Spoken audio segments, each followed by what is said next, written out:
Sem marcador. Tocar 2 vezes para ativar. Marcadores disponível. Use o gesto deslizar para cima e para a direita para conferir. Saudações em Cristo Jesus. Amado e queridos irmãos e irmãs do Grupo Ecumênico do Caminho do Amor. Se você está conosco pela primeira vez, nós somos do GK. Seja bem-vindo, mas escreva aí na nossa página, porque nós não somos uma igreja, não somos uma nova religião, e nem casa espírita, viu? Nós somos um grupo ecumênico de pesquisa. Nós estudamos o Evangelho de Jesus na luz da doutrina dos Espíritos. Sempre nós explicamos. Por que na luz da doutrina dos Espíritos? Porque somos ecumênicos. Não existe outra doutrina que a gente possa ser ecumênico, porque as religiões, as outras doutrinas, têm preconceito. Preconceito separa em vez de unir. O Mestre Jesus nos ensinou, nos advertiu: reino dividido não subsistirá. Só o Evangelho de Jesus, na nossa pesquisa, no nosso conhecimento, é a única doutrina, o único ensinamento que pode unificar o mundo e trazer paz para a humanidade. Hoje nós temos certeza que a igreja, as religiões, a política nunca conseguiu na história do mundo. Não vão conseguir. Sabe por quê? Porque eles não mudam. Eles são orgulhosos, são egoístas e preconceituosos. Como dissemos, preconceito separa em vez de unir. Portanto, nós estamos estudando vida além da vida. O estudo Vida Além da Vida, nós estamos estudando a vida no mundo espiritual pelo o espírito de André Luiz, psicografado por Francisco Cândido Xavier.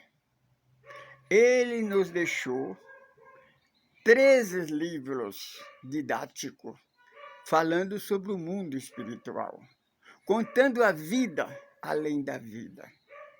Nós estamos estudando o Nosso Lar, que é o primeiro livro.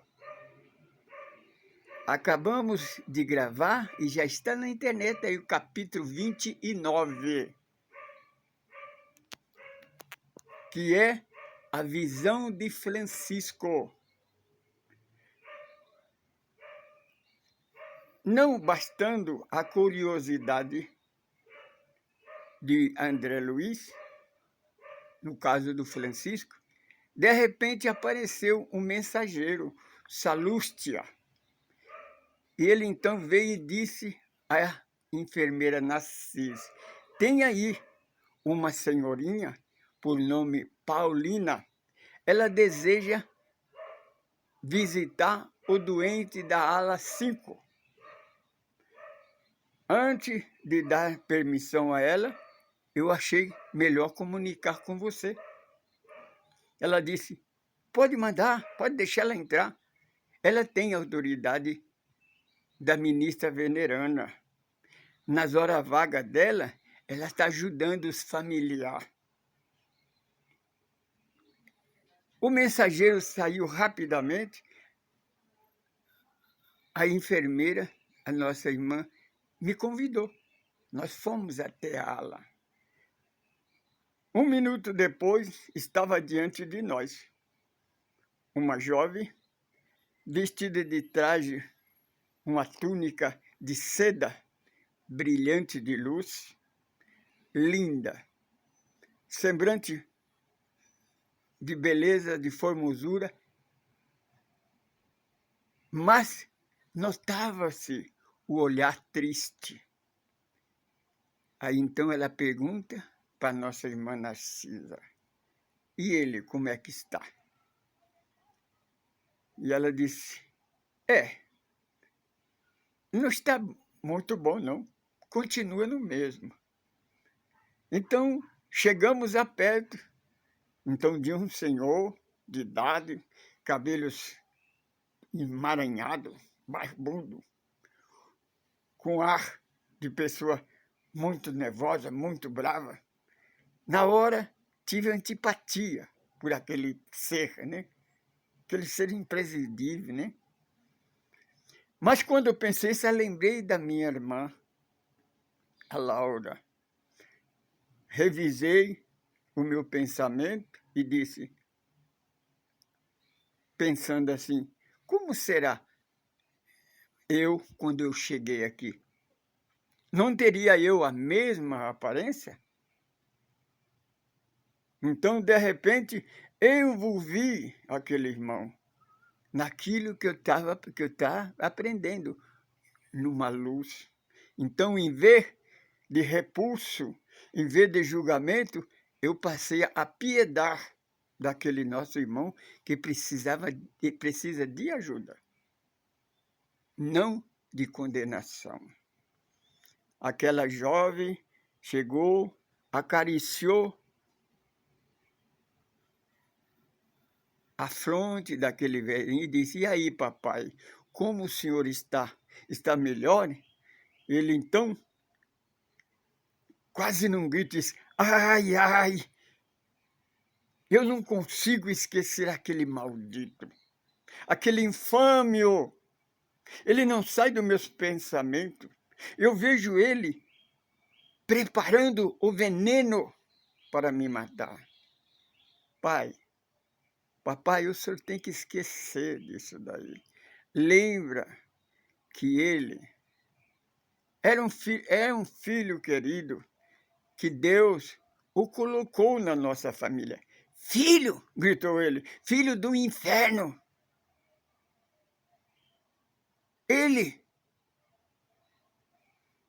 Eu vejo ele a todo momento preparando o veneno para me matar.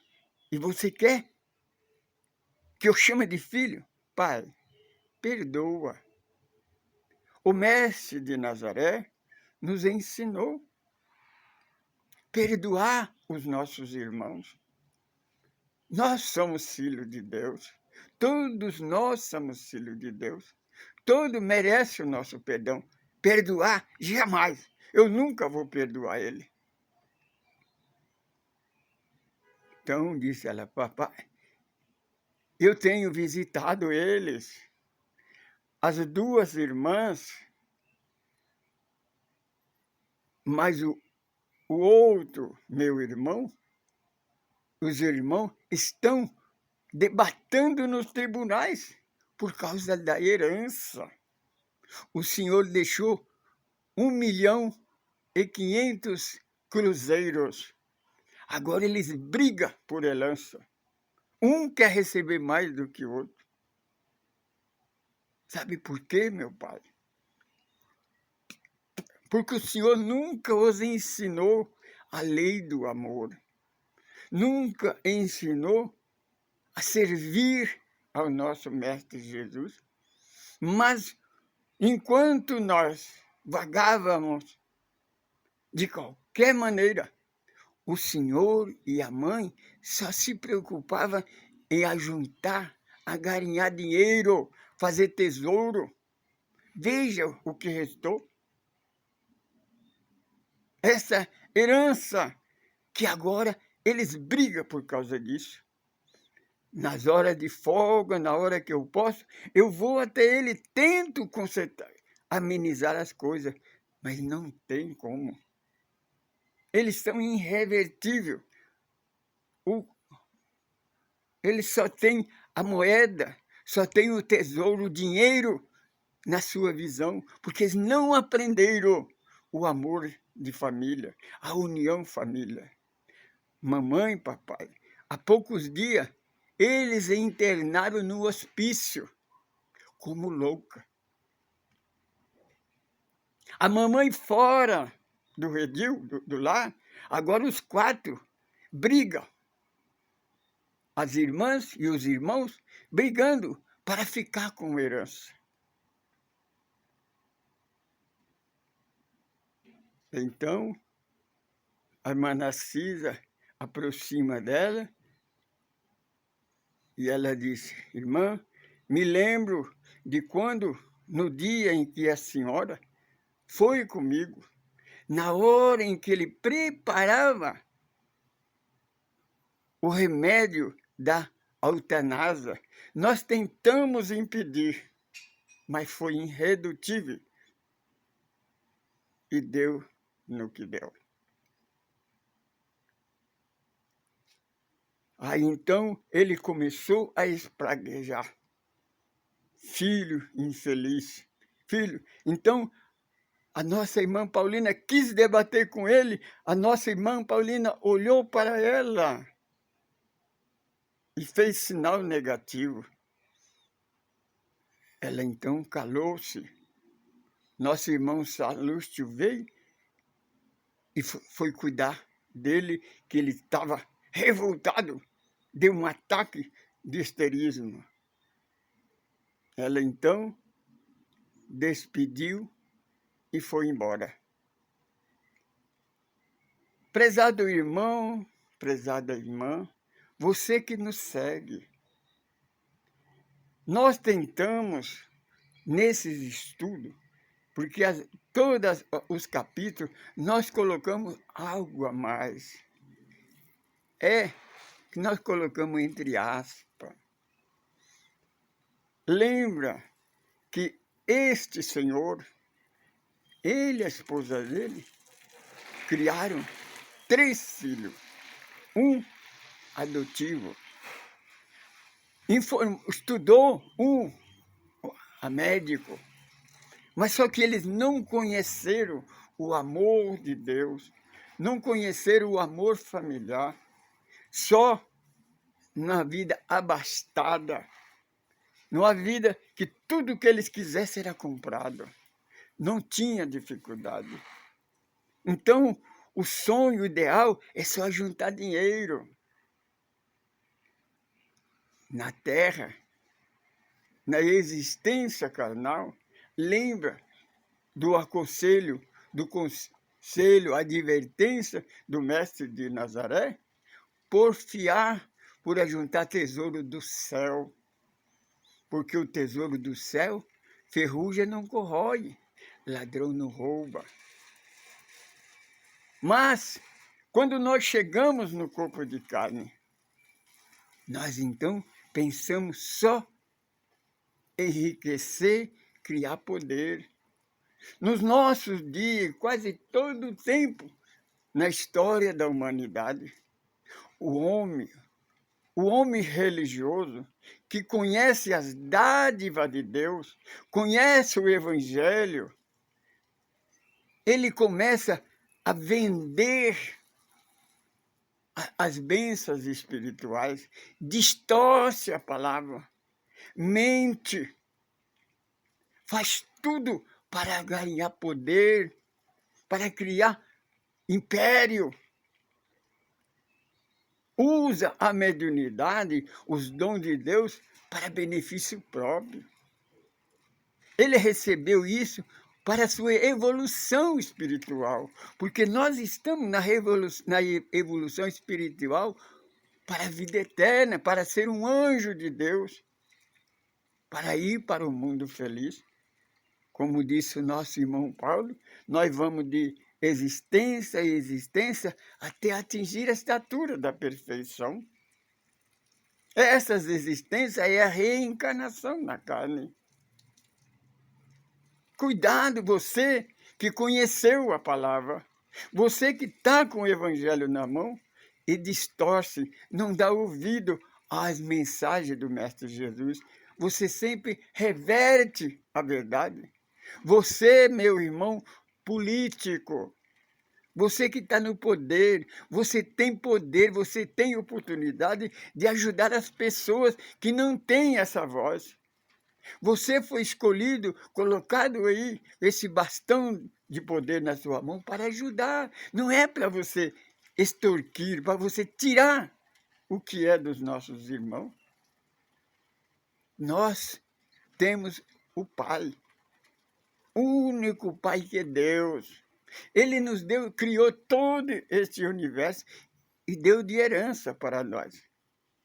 Nós somos uma só família.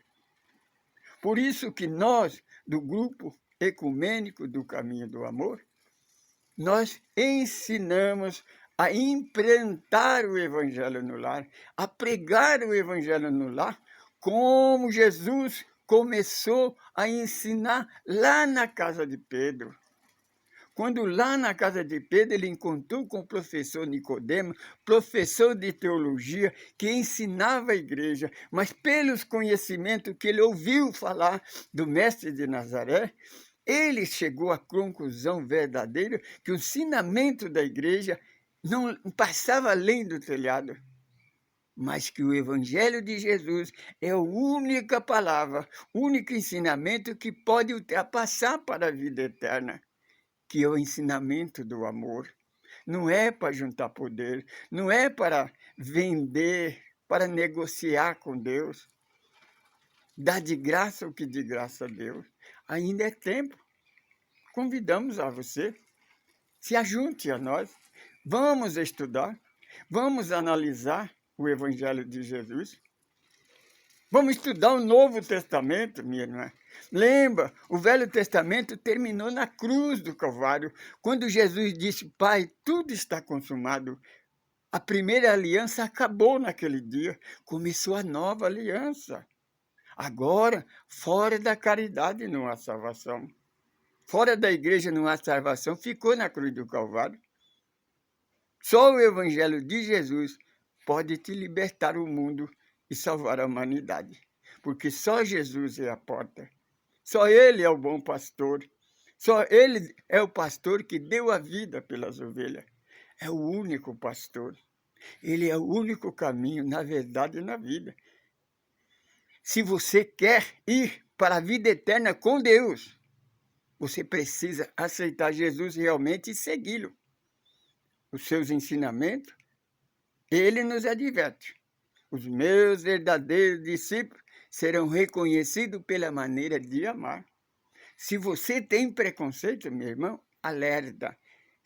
Tenha cuidado, você está nas trevas. Porque preconceito é obra das trevas. A luz, nós somos todos irmãos. Jesus não vai voltar e levar meia dúzia de gato pingado, não. O Senhor Jesus, ele declara, aquele que o meu Pai me deu, de maneira nenhuma lancei um só sequer fora. Todos chegarão um dia na casa do nosso Pai que é Deus. Eu sou Francisco Pedro, sou evangelista, sou um administrador desse grupo. Nós estamos gravando o capítulo 30, que é Herança e Eutanásia. O bem do mundo, o material do mundo, é isso, meu filho. Essa herança difícil, porque o pior daquele que leva a vida toda para ganhar dinheiro, não importa como, mentindo, distorcendo, enganando, o pior castigo é este, é ver depois, no mundo espiritual, os seus filhos brigando por causa desse dinheiro, dessa moeda que queima-lhe os pensamentos. Saudações, luz e liberdade.